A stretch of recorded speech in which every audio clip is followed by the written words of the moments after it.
ये दिन नहीं है प्रोटेस्ट करने के। उनका राइट है जलसा जुलूस, लेकिन इस तरीके से नहीं जिस तरीके से हो रहा है।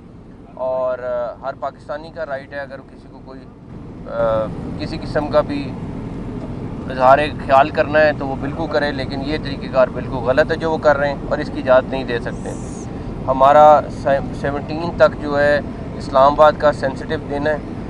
किसी को खुशी नहीं होती कि जब शहर बंद हो, कंटेनर बंद हो और लोग दिक्कत में हो, लेकिन लोगों को खुद एहसास होना चाहिए कि ये हमें किस वजह से करना पड़ रहा है, किन लोगों की वजह से करना पड़ रहा है और क्यों करना पड़ रहा है। सुबह से मुझे अंदाज़ा है कि लोगों को, शहरियों को, ख़ास तौर पर इस्लामाबाद के शहरियों को और जो पिंडी से आने वाले उनको सबको प्रॉब्लम हुई है। उनके से हम मादरत ख्वाहें, लेकिन हमें अपने बाहर से आए हुए मेहमानों की सिक्योरिटी के लिए और अपने, मेरा ख्याल है जो सबसे ज़रूरी चीज़ था, हमें उनको ना सिर्फ ये एहसास दिलाना था कि वो एक सिक्योर मुल्क में आए हुए हैं, बल्कि यहाँ पे कोई ऐसी चीज़ हमें शो नहीं करनी थी। एनी केस ये उनकी मर्ज़ी है जिन्होंने फ़ैसला किया है, लेकिन हम इंशाल्लाह ताला जो हमारी पुलिस और हमारी लॉ इन्फोर्समेंट एजेंसीज़ और ज़िला इंतज़ामिया है वो अपना काम पूरा करेगी।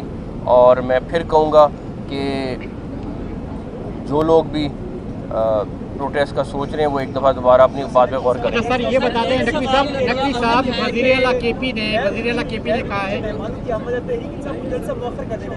लेकिन अपोजिशन ये स्टेटमेंट दे रही है कि भाई आईनी तरमीम जो है उसको मुअख्खर कर देना चाहिए, नवंबर तक लेके चला जाना चाहिए। अगर हम लोग को कहा जा रहा है कि भाई गैर मुल्की मेहमान की आमद आप लोग डिले करें, तो जो तरमीम है आईनी तरमीम उसको भी डिले करें, फिर पूरा मुल्क बंद कर देते हैं। फिर तो पूरा मुल्क नहीं, उनको फिर तो ये कहेंगे पूरा मुल्क बंद कर देते हैं। उनकी ख्वाहिश है तो वो होनी नहीं पूरी। अच्छा सर, ये मौलाना फजल रहमान साहब ने वज़ीर आला गंडापुर ने कहा है कि मैं जा रहा हूँ और वापसी का मेरे पास ऑप्शन नहीं है। और दूसरा वीडियोस भी आई है जिसमें उन्होंने, लोगों ने असले उठाए हुए हैं और उन्होंने वाज़ेह तौर पे कहा है हम जा रहे हैं, अगर हम पर गोली चली तो फिर हम गोली चलाएंगे। दूसरा इसके साथ सवाल जो कि मैं पहली चीज़ का जवाब दे दूँ। आप सारे यहाँ मौजूद हैं, कैमरामैन भाई सारे मौजूद हैं, किसी एक बंदे के पास हमारे गन नहीं है, सिवाय एसपी के किसी के पास गन नहीं है। और उन्होंने मेरे ख्याल में वो भी साथ नहीं कैरी कर रहे हैं। हमारी SOP है, अगर फायर होगा तो हमें बड़ा क्लियर अंदाज़ा है कि और आपको सबको मैं चैलेंज कर रहा हूँ कि यहाँ पे जितना फोर्स खड़ी है आप मुझे बता देना किसी एक के पास भी गन हो। लेकिन आप वीडियोज़ में, तस्वीरों में बड़े आराम से देख सकते हैं कि वहाँ जो लोग आ रहे हैं उनके पास वेपन्स भी हैं, सब कुछ मौजूद है।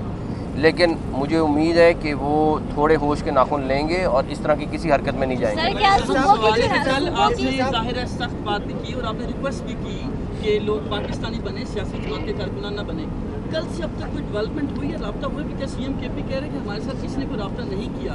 एक चीज़। दूसरा सर, पैगाम बतौर वज़ीर दाखिला पूरे पाकिस्तान के अवाम को क्या देंगे? लोग फिर भी हम देख रहे हैं मुख्तलिफ शहरों से निकल रहे हैं, क्या पैगाम देंगे? वज़ीर आला KP के मैं फिर कहूँगा, पहले पाकिस्तानी हैं, उसके बाद वो किसी सियासी जमात से ताल्लुक़ रखते हैं। उनको सोचना चाहिए कि वो क्या कर रहे हैं और किस वजह से कर रहे हैं। डेफिनेटली वो एक अहम पोजीशन पे हैं और उनका किसी न किसी फॉर्म में राब्ता गवर्नमेंट के अहदेदारों से होता है और वो एक गवर्नमेंट के रूटीन का हिस्सा है। मैं उनसे कल भी तवक्को करता था, आज भी तवक्को करता हूँ कि वो एज ए पाकिस्तानी पहले सोचेंगे, बाद में किसी और चीज़ का सोचेंगे। ये बताइएगा, CM KP के ट्रांजिट बेल करवा के आ रहे हैं, राहदारी जमानत करवा के, क्या उनको गिरफ्तारी की कुछ हो सकती है जैसे वो जमानतें करवा रहे हैं high court, Peshawar high court से? पहले उनको हमारी टेरिटरी में आने दें, फिर बताऊँगा। अच्छा, आपने बात की कि कॉन्फ्रेंस की वजह से मतलब उनको नहीं आना चाहिए, कॉन्फ्रेंस हो रही है, तो क्या एहतजाज जिस तरह इन्होंने इससे पहले की है उनको भी इस तरह मतलब मौका दिया, मतलब एहतजाज करने का कि आप आए और यार एहतजाज कर लें, उनका सूबा है वहाँ पे, जितने मर्जी एहतजाज कर लें। तो मंजूर पश्तीन भी बैठा हुआ है, उस पर इंटीरियर मिनिस्ट्री ने नोटिफिकेशन किया है कि आप एहतजाज जरगा नहीं कर सकते। नहीं, मेरी बात सुनिए, मैं पहले इस वाले एहतजाज की बात कर रहा हूँ कि अगर उन्होंने KPK के CM ने करना है, उनके पूरा सूबा जिस मर्जी शहर में एहतजाज कर लें। मंजूर पश्तीन पे जो क्रैकडाउन हुआ है वो की हुकूमत की तरफ से हुआ, उस पर क्या? कौन सा क्रैकडाउन हुआ है? जो पुलिस ने वहाँ जो कैंप से चलाया है। इस्लामाबाद पुलिस गई थी वहाँ पे? पेशावर पुलिस के एक से तो फिर पेशावर पुलिस से पूछो ना, मेरे से क्यों पूछ रहे? ये बताइएगा, पेशावर पुलिस किसके अंडर आती है? एक सेकंड, पेशावर पुलिस किसके अंडर? एक सेकंड, आपने आपने कहा वफाकी हुकूमत ने क्रैकडाउन किया, साथ ही कह रहे हो कि पेशावर पुलिस ने किया। पहले यार क्लियर तो कर लो कि क्या बात कर रहे हो। का भी बयान सरकारों का मुतालबा है कि लॉ एंड ऑर्डर अलाउंस भी हमारा बढ़ाएं। अब मुझे अच्छा सर ये बताएं कि अगर अली अमीन गंडापुर इस्लामाबाद में आ जाते हैं और यहाँ पे खुदा न खास्ता सिचुएशन टकराव की तरफ चलती है तो आपकी क्या स्ट्रेटजी आगे? आपको नजर आ जाएगी, उनको पहले एडवांस तो नहीं बतानी। अच्छा मोहसिन नकवी साहब ये बताइएगा कि कल पाकिस्तान तहरीक इंसाफ के चेयरमैन समेत दीगर की आदत में भी मुकदमा दर्ज हुआ है थाने में और थाना सेक्रेटेरिएट में, जो उन्होंने गाजी फैज़ ईसा साहब के खिलाफ बातें की थी, तो उनके खिलाफ जो गिरफ्तारियाँ हैं वो कब अमल में लाई जा रही हैं? जितनी जल्दी मुमकिन होगा। सर अभी आपने कहा कि उनको हमारी टेरिटरी में आने दें, तो एक सूबे का वज़ीर आला जो है वो एहतजाज करने कैपिटल में आ रहा है, क्या इसको इतना तसव्वुर किया जा रहा है?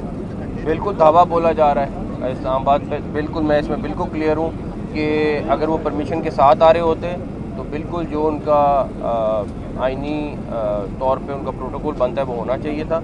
अभी वो बिल्कुल धावा बोल रहे हैं, जो लोग भी वहाँ से आ रहे हैं वो बिल्कुल धावा बोल रहे हैं। और आप ये देख लें कि आपको यहाँ पे भी मोबिलाइजेशन उनकी पता चल जाएगी कितनी है और वहाँ से कितनी। अब ये तो नहीं है कि हर चौथे दिन आप कहें कि हमने KPK से बंदे लाने और इस्लामाबाद पे दावा बोलना है, इसकी तो इजाज़त नहीं दे सकते।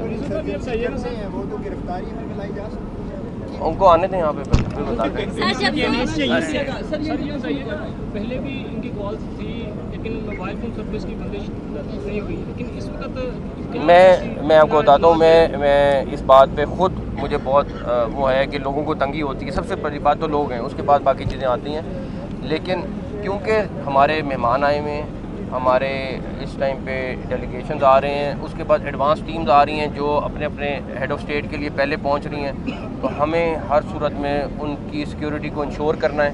उसके लिए हमें कुछ एक्स्ट्रा मेजर्स करनी पड़ी, अदरवाइज़ आपके सामने पहले भी प्रोटेस्ट होते रहे, वो नहीं करनी पड़ी। हाँ जी, ये जो PTI का प्रोटेस्ट हो रहा है, एक जानिब जहाँ पाकिस्तानी भी आ रहे हैं PTI के एहतजाज में नुमाइंदगी करने के लिए, तो अफगान शहरी जो है उनकी भी देखने में आ रहा है कि वो भी काफ़ी हद तक इनके प्रोटेस्ट में आ रहे हैं। तो उस हवाले से आप लोगों का क्या राय अमल होगा? और दूसरा इसी से रिलेटेड ले लीजिएगा कि सिक्योरिटी तो ठीक है कि हुकूमत सिक्योरिटी के इंतजाम बना रही है, आवाम को सिक्योरिटी दे रही है, लेकिन जहाँ शहरियों को हॉस्पिटल जाने के लिए एम्बुलेंस के गुजरने का रास्ता नहीं है और गुज़िश्ता एहतजाज में भी एक मौत इसी वजह से हुई, उस हवाले से क्या? पहली बात कितने अगवानी थे? 63 अगवानी इस टाइम तक हमने पकड़े जो आप कह रही हैं उसमें मुलव्वस थे। और अफ़गानिस्तान के लोग पिछले वाले जो उनके प्रोटेस्ट हैं उसमें भी पकड़े गए। जहाँ रही बात हॉस्पिटल जाने की, वो हम हर सूरत यकीनी बना रहे हैं कि हॉस्पिटल के रास्ते क्लियर रखें। लेकिन डेफिनेटली अगर किसी ने बिल्कुल डिप्लोमेटिक एनक्लेव से जाना है तो उसके लिए थोड़ी सी प्रॉब्लम होगी, बट हम ऐसी चीज़ को फिर भी इंश्योर कर रहे हैं कि वो लोग आराम से चले जाएं। बट प्रॉब्लम ज़रूर है, मैं ऐसे मानता हूँ। बस नहीं।